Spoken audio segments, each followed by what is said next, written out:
Hello and welcome to Bonus Action Dash. My name is Jaren, and this is weekly D&D prep, where I go through my actual game prep for my Sunday night game. I am running the 5th edition adventure module, whatever you want to call it, Rime of the Frostmaiden, and we are in the final arc of the campaign. We've been running for a little over a year now, and we're in the final arc in which the characters are exploring a thousands of year old crashed city, a city beneath the Regad Glacier called Ethren, in which they are searching for answers to how to end the endless rime at the hands of Auriel the Frostmaiden. As always, this is sort of a culmination of thoughts that I've had throughout the week, and by the time I'm sitting down here to take my actual game notes, I've done a lot of work in my head already. I have the luxury of, well, this is the only game that I'm currently running, so I have a lot of time during the week to think about what I want to do, how I want to tackle problems, and by the time I'm sitting here at the stream, at my table taking notes, I've done a lot of the work already for my actual prep, so I don't want to give the impression that I'm prepping my games in an hour on stream. I'm doing a lot of work ahead of time in my head, and just now I'm taking notes. These are the notes that I will be using in the game, however, so keep that in mind. Let's go ahead and jump into it. I'm very excited because we did a lot of fun things last time, so let's give a recap of session 48 before we start. Last we left off, at the beginning of last session, the party had just woken up.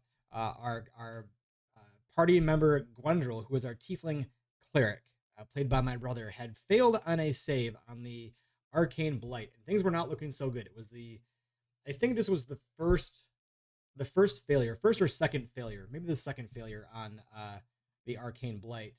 So things are not looking so great. And it is now that second morning, our party member Sarah Gritz, who is our wizard, cast Remove Curse on Gwendril. And if we look at the book's rules for the Arcane Blight, I guess I don't need to pull it up here. The way that it's supposed to be removed is with a greater restoration or equally powerful spell. So technically, Remove Curse isn't supposed to have any effect. But I find that really boring, and I find it kind of disappointing that a character's arc could end at the hands of a random dice roll that they didn't know about and couldn't have prepared for. So we're doing things a little bit differently. So after casting the Remove Curse, Gwendril was going through some thoughts, and it was an increasingly intense series of doubts about the party and negative thoughts about the party. And then suddenly there was a clearing in the head, like a beacon of moonlight, as he is worshiper of Saloon, a beacon of moonlight parting the gray clouds in his head. And he had the in-game effect was this is a temporary suppression of the effects of this curse. I'm kind of going by the ruling in what is it? The Guide to Ravenloft. There's a whole section on curses, and I know that might be a little bit game environment specific maybe to that setting, but it's cool and interesting, and so I'm using it here. So now Gwendril has like a full day. It should have been an hour, but party assumed it was a day. I think it's more interesting to give him a full day anyways.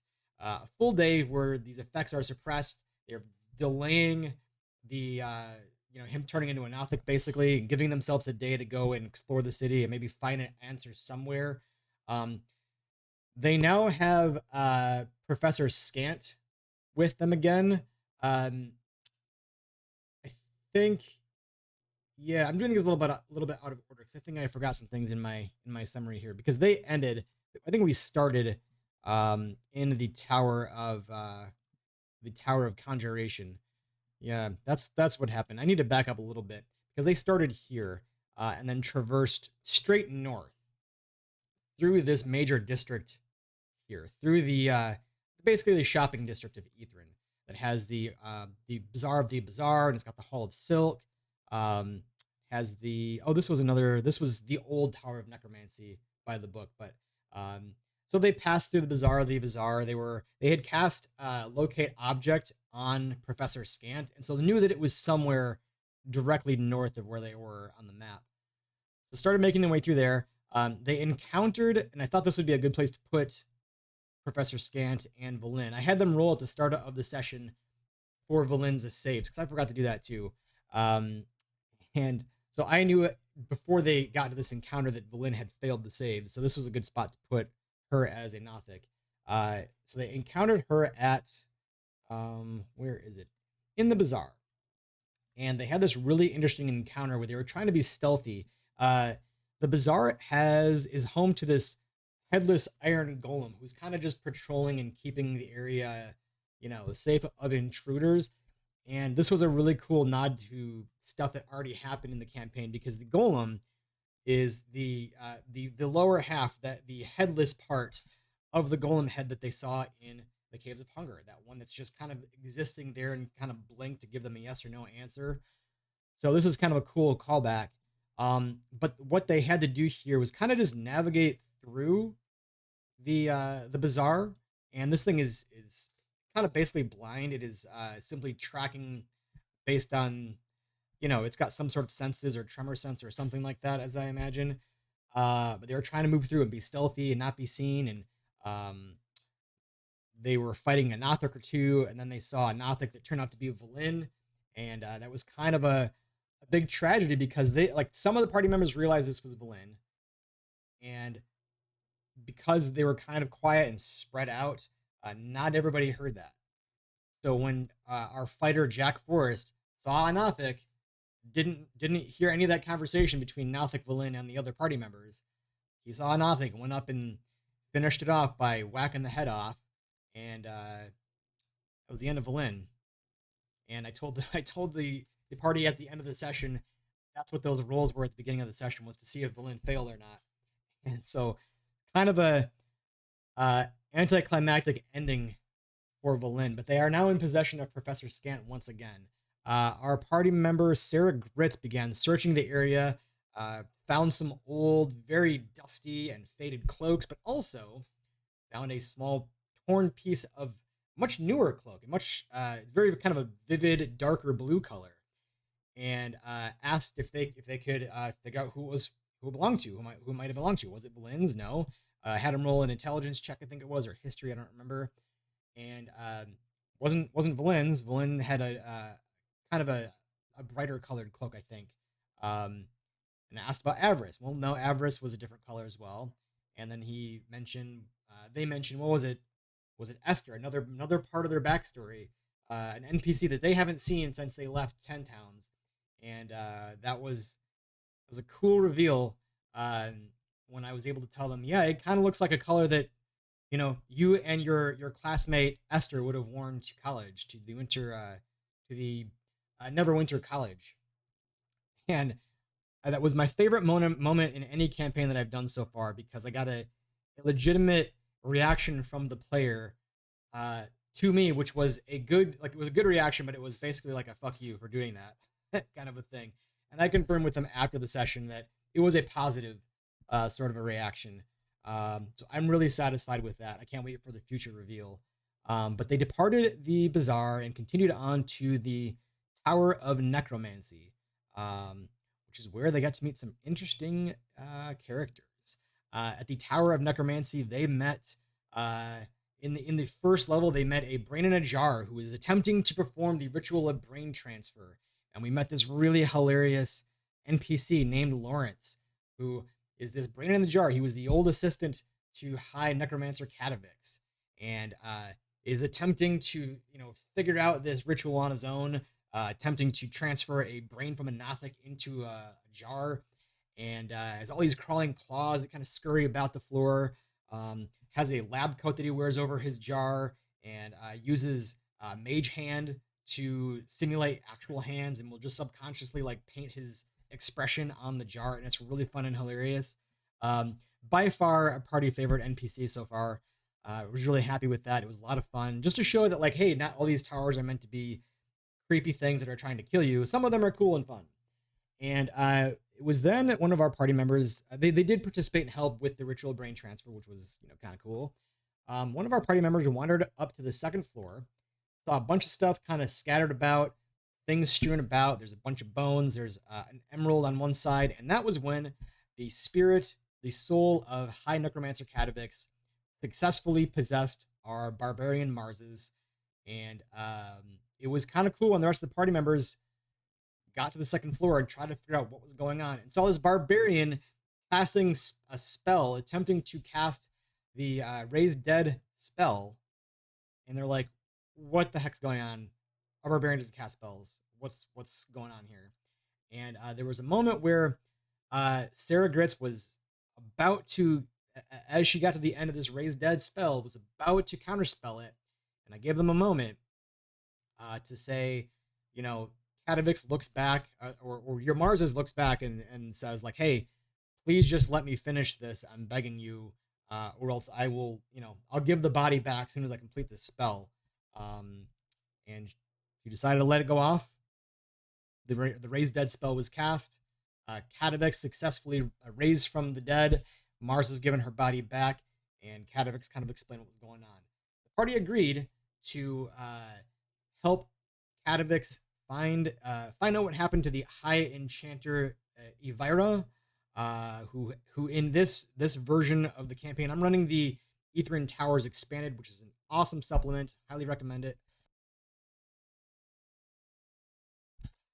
In this version, there's this really kind of cool side story where they are secret lovers, and so he wants to find out what happened to her. He just wants to go and find out what happened to his secret love. So the party decided to help him do that in exchange for his piece of the Arcane Octad. And that's kind of where we left off. So I did forget to do a little thing. So as they are leaving, I think that's what I'm going to do is I'm going to have somebody notice there's a really cool handout, which is basically a handwritten love letter from Elvira to Katavix, and kind of gives some, kind of fills out the history between them. It's kind of a neat little thing. And plus, who doesn't love handouts? So I think that's why I mostly want to do it, because it's a cool handout. But let's take a look at what potentially could happen today. I kind of have an idea. So they are on the far side of the map over here, and I want to at least the main pathway that they're most likely to take, since they've agreed to help Katavix, and the Tower of Enchantment is clear on the other side of the map. They are currently way up here, and the Enchantment Tower is way on the other side of the map. So they've got a lot of stuff that they're going to pass by. They're going to be walking away from the Tower of Divination, and I want to at least let them know that that's there, in case they say, let's be efficient with our time, let's go do that first. Or maybe they'll choose to say, well, let's take care of that when we come back. Right now, we need to help Katavix. Our time's kind of limited. Gwendryl's got this arcane blight kind of threatening, so we need to find an answer. And if we can find it at Tower of Enchantment, cool. If we can find it at Divination, cool.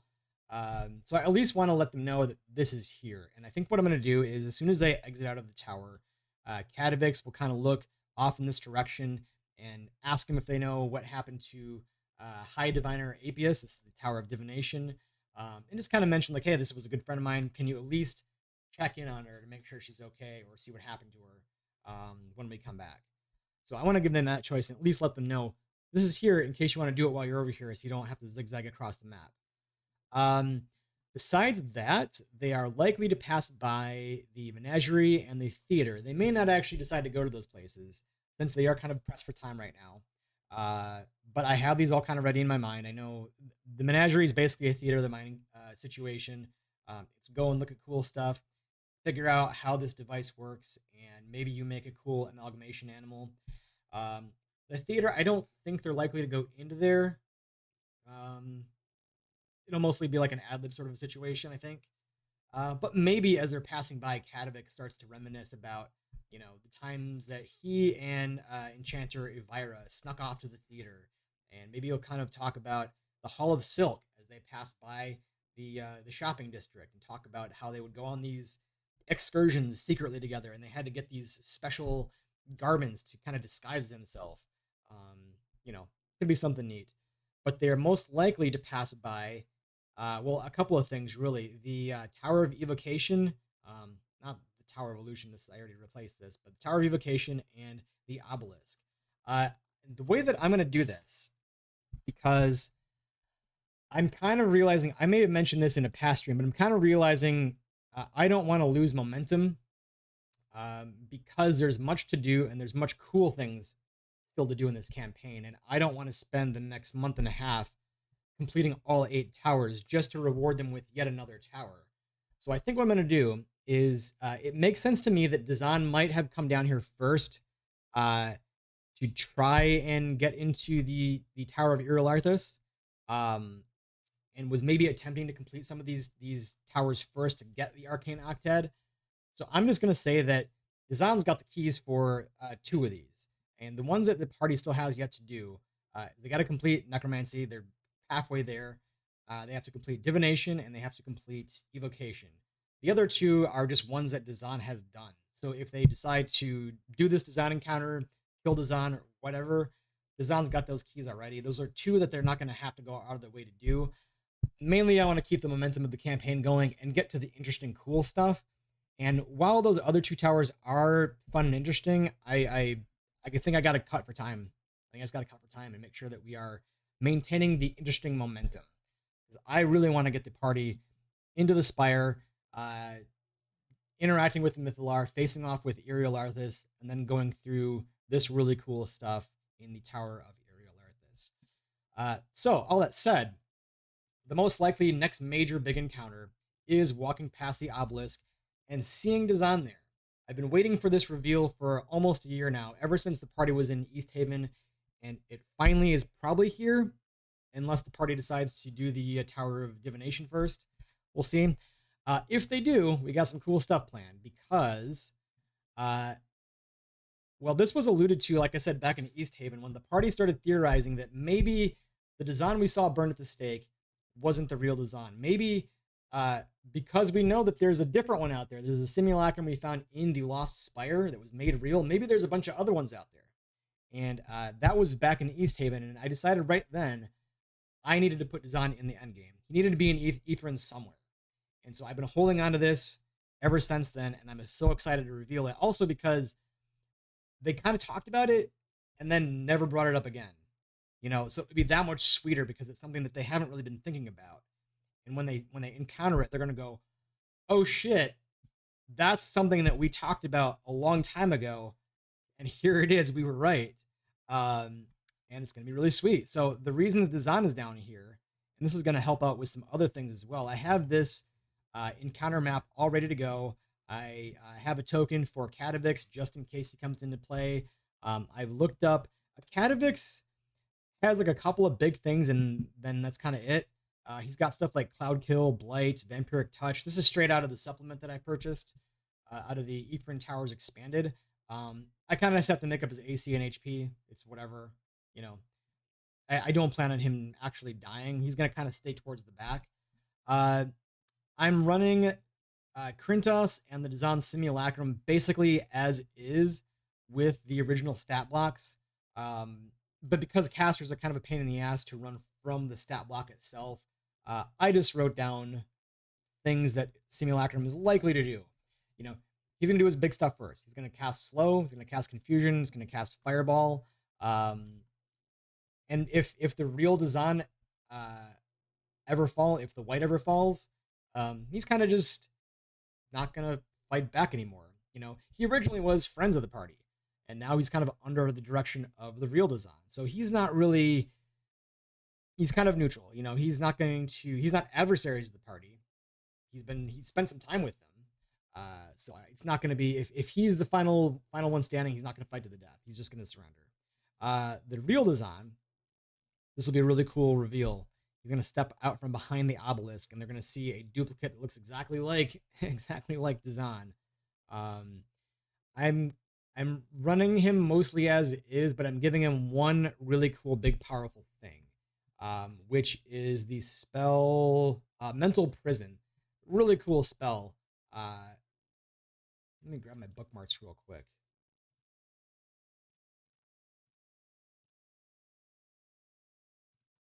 Saving this for space. Mental Prison. It's a very scary spell, but I wanted to give him at least one big cool thing because the Dazan stat block's not all that impressive. He's got some interesting illusion spells, but otherwise just casts Fireball and Confusion and stuff. He's got animate objects if we go by the book, but there's not really anything down here to animate, so I find it kind of a boring encounter, and I don't want this just to be a you know, you with your party just finish him off in the first round because he's a challenge rating 4. You know, I want to give him some big scary stuff. And Mental Prison's a big scary spell. It's on a save, it's 5d10 psychic damage. On a fail, it's you take the damage and you're kind of, you know, you see these really scary illusions around you, you know, surrounded by fire or floating razors or hideous maws filled with dripping teeth. You know, I'm going to kind of tailor it to whoever this happens to. You can't see or hear anything beyond the illusion and you're restrained. The only way to get out of it, from what I can tell from the spell, is that the caster has to lose concentration. That's one way. Or you just straight up power through it, make an attack through it, or move out of the illusion. Then you take 10d10 psychic damage. It's a big, nasty spell. So I wanted to give this real design one big, crazy, scary thing, and then it's mostly just going to be fireballs and stuff. The main part of this encounter is that it is tying some stuff together, right? This design's going to have 2 of the 8 pieces of the Rite of the Arcane Octet. These are things that the party's not going to have to go off and do now.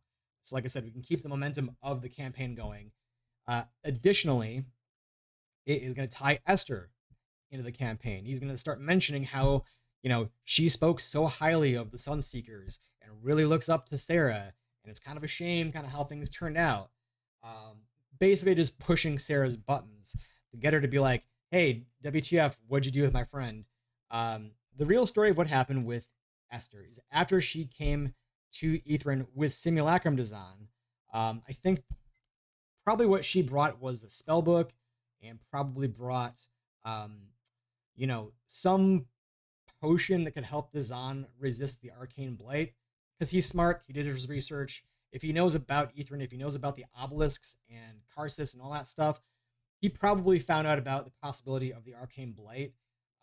So he was preparing, and, you know, maybe brought a potion or 2 down that could help him resist the arcane blight. That's also going to come in later. But what happened to Esther after she got down here, Dazan found this obelisk, knew that there was got to be some way to activate it, so instructed Esther to go, hey, go find the thing for me. It's probably somewhere in the tower, probably in Ariel Arthas' study somewhere. So go up there and find it. Basically, be my pawn. So he would have used, you know, some sort of magic. Maybe he cast fly or something to send her up to the top of the tower. And I imagine that she made it in the night when Aurel showed up and deactivated the force field. She's a god. She just pushed right through it. Esther fell in, was kind of trapped in there, maybe fell unconscious. Maybe Ariel Arthas saw her and, you know, knocked her unconscious or something.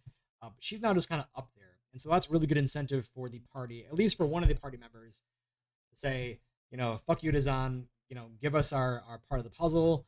We're going to kill you if you don't, and we got to go find my friend now. So I think that's another, you know, that's just one more thing to give them to go and explore the spire. Besides the fact that, you know, if they ever encounter Ariel Arthas and it's kind of not going in his favor, he's just going to retreat into the spire.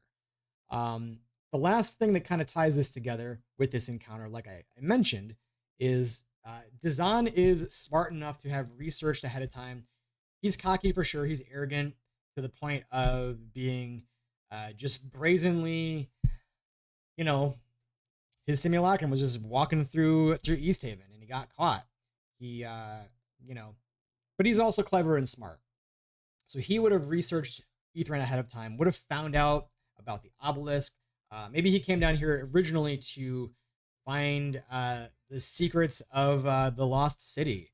And as he further researched into the history of Ether, maybe he read about Karsus and about the obelisk here, and now has kind of a change in plans and wants to go back in time, activate the obelisk, and pick up the pieces where Karsus went wrong, and actually steal the powers of a god, actually steal Mystra's power.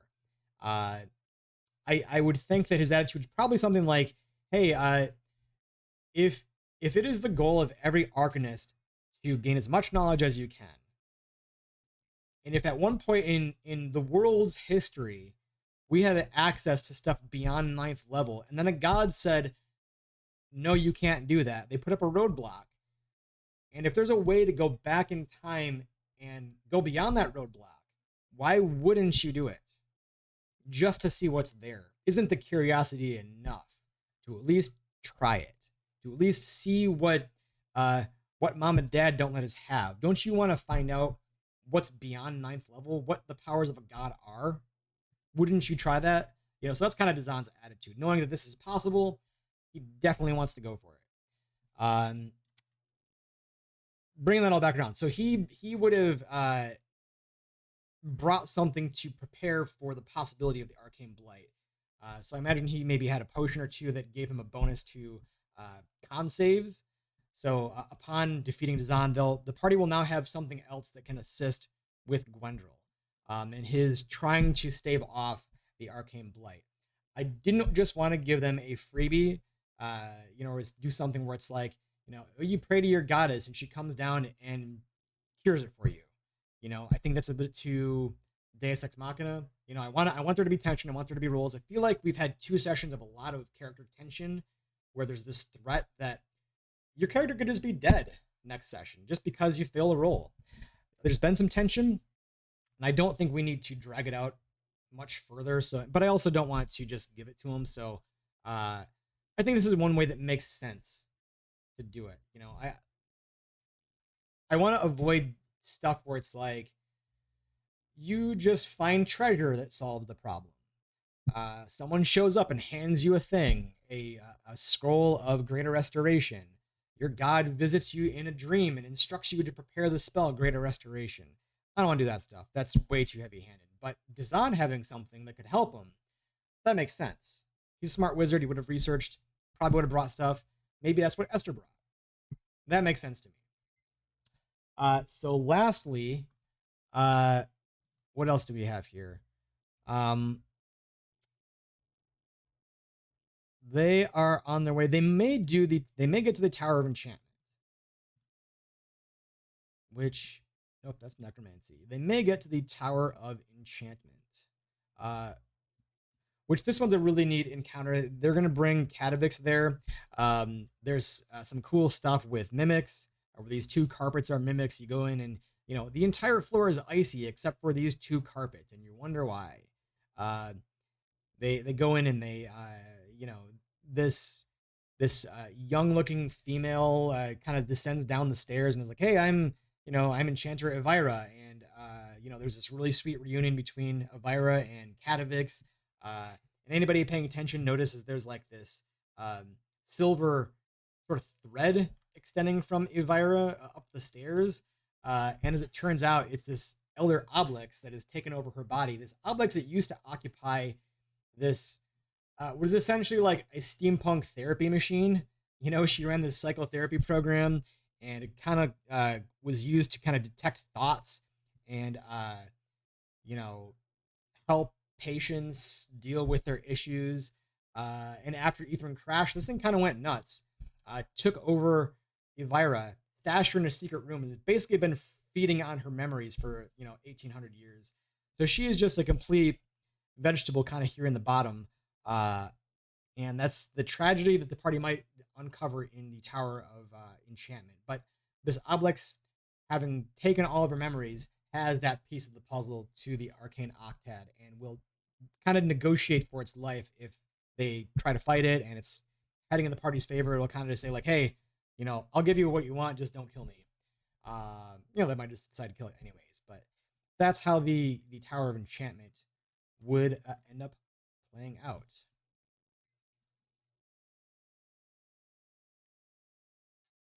And I think that's probably that's the likely scenarios that I see for tonight's session. If we do go the other direction and decide to visit the Tower of Divination, there is always this wellspring of answers here too. I'm undecided if I'm going to run it. I feel like that might run into a similar issue with trying to run all 8 towers, is that it's not really a meaningful encounter. It doesn't really have anything to do with the main story. It is a piece of the history of Ethren, and it is a nod to something that they've already encountered and I've already foreshadowed, but it doesn't really progress anything, and I want to maintain the progression of the story, maintain this momentum. Especially because there's another encounter that they have to do tied into the Tower of Divination, I think. This one is that really cool encounter in the Tower of Divination where they go in and they see these celestial bodies on the floor of the Tower of Divination, and they, each one is tied to a different body in Toril, in this Toril space, realm space, the Forgotten Realms realm space. And looking up at the ceiling, they see this beautiful starry sky, and they get a vision of the future, which is like maybe how one of these things work. Basically, you touch one of these bodies, and it has an effect. The sun has a fireball cast on it. One of these gives you stone skin. And they also get a vision that Nothics are going to attack the tower any second. So they kind of have this. It's thematic for the tower. It's divination, and they have this foresight of how the tower works, of the fact that it's about to be attacked, and you have like one round to prepare, and you can use these things to aid in your fight. At the top, they discover a High Diviner Apius, who has accidentally turned herself into a Slod, and uses this really cool telescope that's basically like a super strong locate object spell. This Ethren Towers Expanded is kind of combining. It's using some new stuff in combination with the observatory. It's combining the Tower of Divination and the observatory all into one tower. It's a really cool thing. I like that. But Diviner Apius, if they're like, hey, I want, we want the piece of the arcane octet that you have, she'll say, well, I kind of remember it was in my spell book. I don't remember where that spell book went. I think it was ejected out of the tower when the city crashed. And they can use the telescope to figure out where that is. They can locate object, figure out where it is. And what I had planned is that they would find that it is in possession of the the Arcanalot that they encountered in the library, Scrivenscry, who is hanging out in the Arboretum. And so they'll have a chance to make this moral decision of, we need something that you have in the form of the Arcane Octet in that spellbook.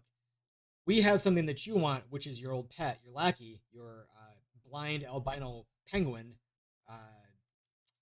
Kingsport. Do we make the trade knowing that you're kind of a piece of shit to him? Do we make that swap? Giving up the thing in order to save the world. It's a really cliche sort of exchange, but we'll see what they do. That's what I had planned anyways. Now that they know how strong he is, they might just decide that it's not worth a fight.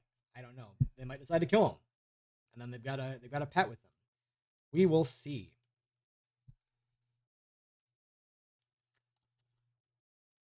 I think,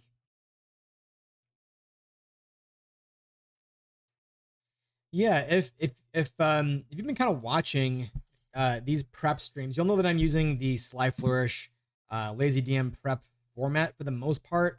Some stuff I'm not using at this point because not much has changed. Ethren's basically a very, very big dungeon crawl. It's kind of an open world dungeon crawl. You can pick and choose which parts you go to.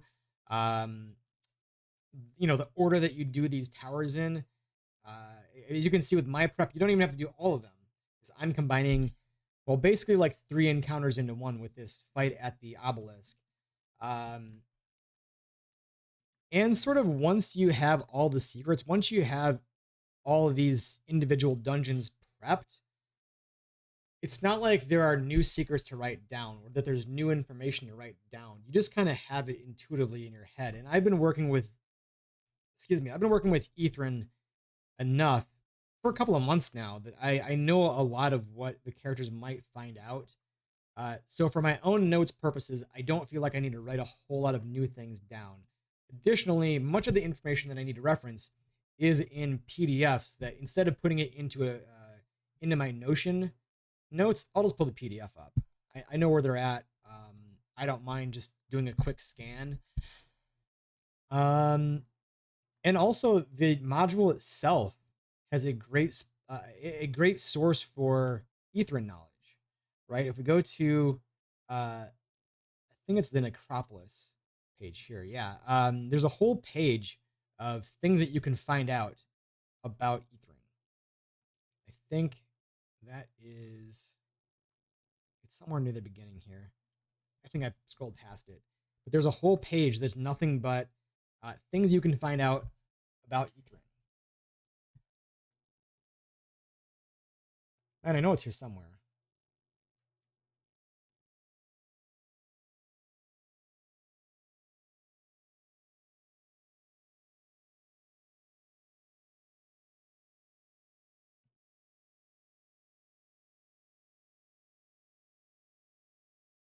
Well, regardless, oh, here it is, the Ethren lore table. So it's got this whole page of stuff that they could find out about Ethren. If I ever need to just pull a random fact they haven't figured out yet, I can just come here. I think mostly they've learned these things already. So this is increasingly becoming less and less useful as we go on. That said, if I've got them already here in a document, I don't need to put them here in a document, right? I can just look at this. This is the thing that's going to be easiest for me to look at rather than switching tabs and trying to scroll through and find. If I can just have this pulled up here, that I can just double click, I don't need to put it into my Notion notes.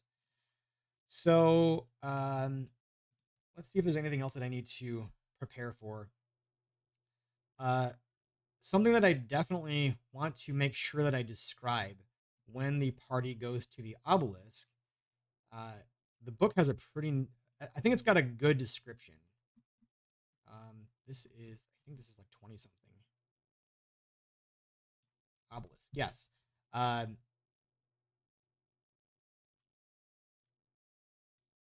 There is, yeah, it's sort of like all of this stuff, right? The fact that the obelisk is covered, it's this 60-foot tall obelisk of black stone.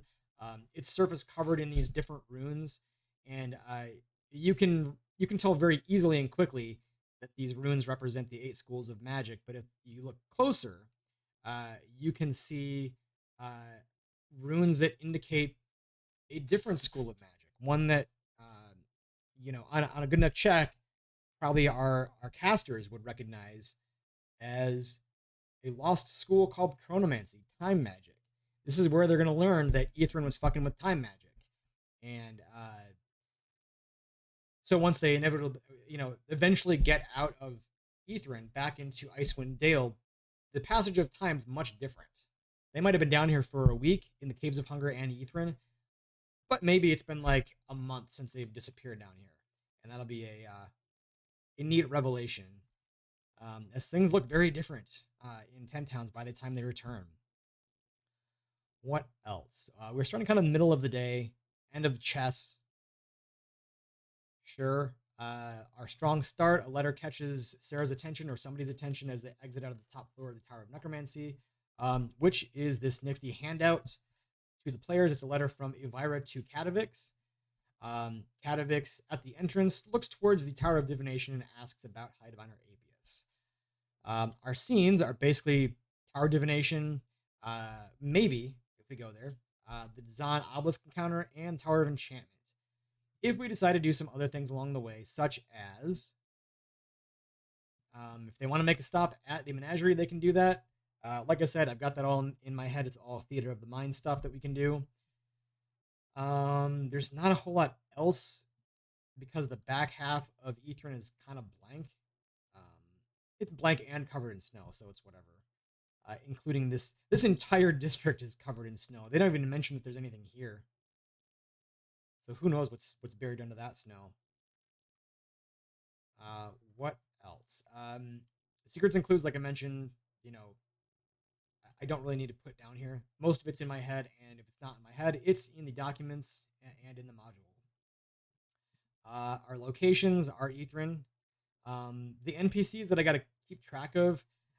This is kind of funny that I'm doing this because I just finally got rid of having to run a DM PC that is a spellcaster when Velen left the party. Velen, which I was very happy to do because running casters with the party that fight in combat, pain in the ass. I don't recommend it. And now here we are. Katavix has joined the party and he's a caster. and he's a necromancy caster at that. So whatever. He's not going to be with the party for more than like a session, so it's not the end of the world. Our monsters are the Designed fight. You know, we've got the Simulacrum Design, who is running by the book. He's going to cast. I'm making note of this, by the way, of what spells he's going to cast, basically first, and in what order, and his conditions for stopping the fight. Because these stat blocks for NPC monsters, especially casters, suck. You know, I'm going to run a stream later this week, I think maybe Thursday night, where I give my review of the 1 D&D playtest content, and I really hope for future editions of D&D that they just give us useful stat blocks for monsters, because they're not. You know, let's look at the design stat block and show you how not useful it is. This would be true whether or not he was an NPC that they were fighting, or an NPC that just was there and that they were going to fight alongside. Let's take a look. So if I'm looking at this in the middle of a combat, I want access to the most useful stuff without having to search around the page to figure out what to do. I need this stuff big and bold at the top of the page, front and center, big text that I can see. Let me know. I don't even need to have armor class spelled out, hit points spelled out. Tell me AC 10, HP 24, or whatever you want to say. I don't need to know these scores. I don't need to know what their actual scores is. I just need to know. I don't even need to know the bonuses. Just tell me what the saving throw is. I don't even really need to know the skills. Probably not even the languages or the challenge rating at this point. Tell me if they're a caster. I don't need a spell book, unless you want to put that at the bottom for when the party inevitably kills them and takes a look at their spell book. I need a list of, here's the most powerful stuff that they do on their turn. You know, turn 1, they do this. Turn 2, they do this. Turn 3, they do this. I don't want to have to think when I'm doing this stuff. I think a monster should be simple enough that you can grab it without having to look too intensively at it, and you have a basic set of instructions on what to do in combat in case you need to roll a random table and that's the thing you pull. But complex enough that if you wanted to, you could read further into it and develop a strategy and have them fight a little bit more intelligently. As it is, I feel like I have to spend 20 minutes studying a caster in order to figure out what they do, when they're going to do it, how exactly do each one of these spells work, what's the save, are these range spells, are these combat spells? I don't need to know that this thing can, cast disguise self and detect magic, especially if I'm just using them for combat. I need a useful stat block, and these aren't it. So that's why I'm writing down, here's the things that they're going to do. The Simulacrum is going to cast Slow, Fireball, and Confusion. Maybe Confusion first. We'll see. It'll stop fighting if Dazan and the White stop fighting, or if they fall. The real Dazan, first turn's casting Mental Prison. He's going to do the strongest thing he can first. The biggest and scariest thing to set the tone. After that, he's casting stuff like Fireball. I also gave him Shatter because he doesn't really have any other interesting damage spells. And I didn't just want to spam fireballs over and over. I thought that'd be kind of boring. And then the White is the bodyguard, and he is just going to run as is. I think he's pretty straightforward, if I'm not mistaken. He just attacks twice for +4, does life drain. It's got a bow, but it's probably not going to be using it. And not terribly strong otherwise. So yeah, I think the main design's got to have some big scary stuff. I want this to be a cool, memorable fight. Maybe there'll be some, some interrogation. We want to know what happened. Why are you here? What are you trying to keep from everybody else? Why do you want to go back in time? Are you telling the truth about what this can do? I don't think Dazan's going to be very forthright about what this Obelisk can do. He's not going to be honest and be like, yep, hey, this thing goes back in time. I'm going to do it. It's probably going to be shady about it. Say stuff like, I'm here to finish a job, or I'm here to really utilize the power of Ethren. I'm here to really push the boundaries of magic and see what lies beyond what our god sets as a boundary. You know, it's going to kind of allude to it, and then maybe if pressed in combat, we'll kind of spill the beans a little bit. The treasure, I guess I could put this down here. Besides Design Spellbook, and maybe I should link to that because we've got a caster in our party who's kind of just been collecting spellbooks like their baseball cards. Design has a single-use potion that we'll say gives +3 to a con save used to aid in resisting the arcane blight. So that's kind of it, I think.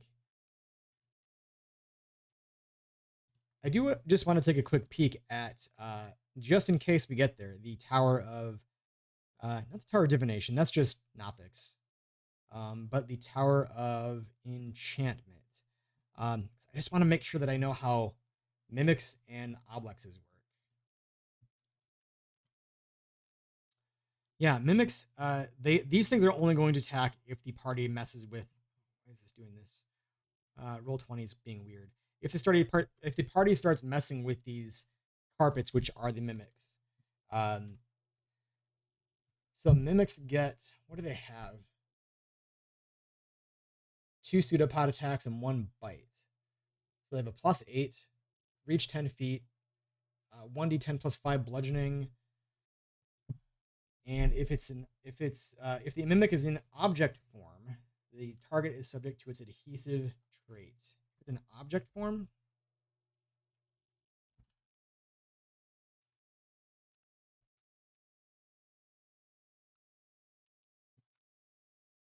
wait a minute.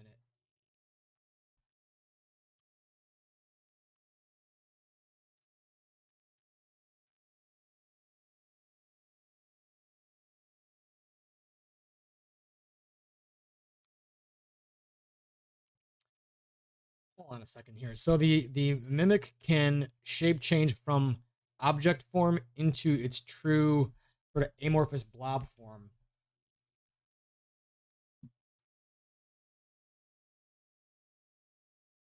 I'm confused as to why it wouldn't always stay in object form.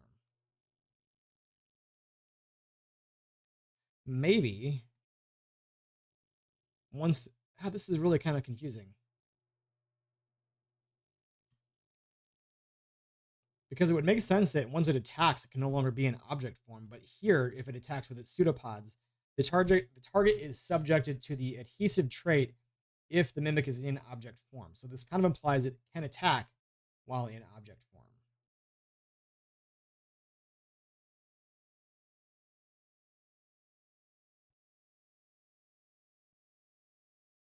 What things can it only do in its true form? I wonder.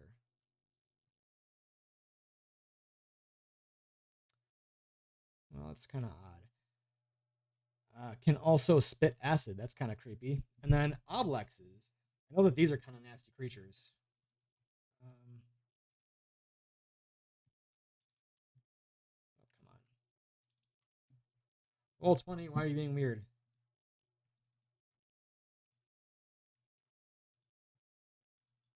I'm trying to pull up the token statistics.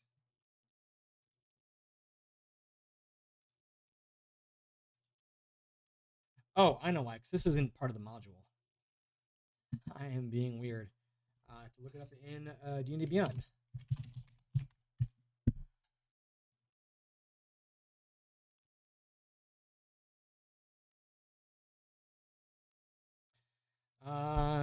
So this has amorphous, version to fire, multi-attack, makes 2 pseudopod, and uses eat memories. That's creepy.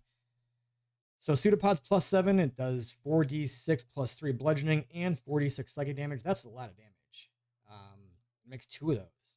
And eat memories.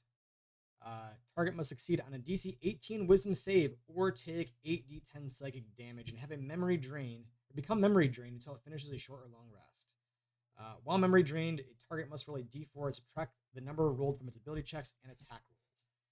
Each time it is memory drained beyond the first, the die increases by 1 d4, d6, d8 until it becomes d20, at which point the target becomes unconscious for 1 hour. Yikes. Obelisk learns all languages a memory drained target knows and gains its skill proficiencies. It can also cast Psionics. It's got Psionics. Charm Person, Detect Thoughts, Dimension Door, Dominate Person, Hypnotic Pattern, Telekinesis. Yeah, that's cool, but we're basically going to be using these Eat Memories effects because that's way cooler. Sulfurous Impersonation.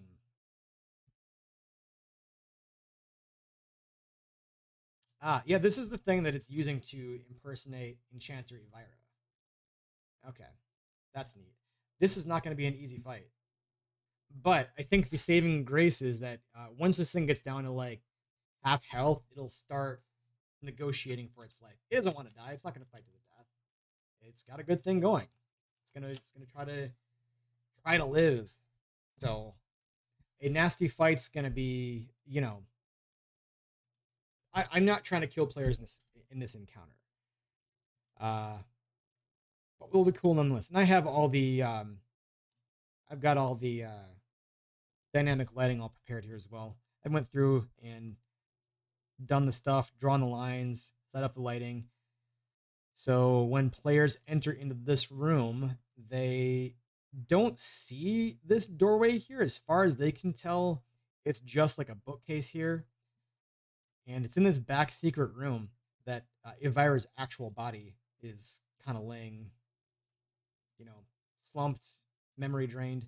And I think this is where, if I remember correctly, this is where the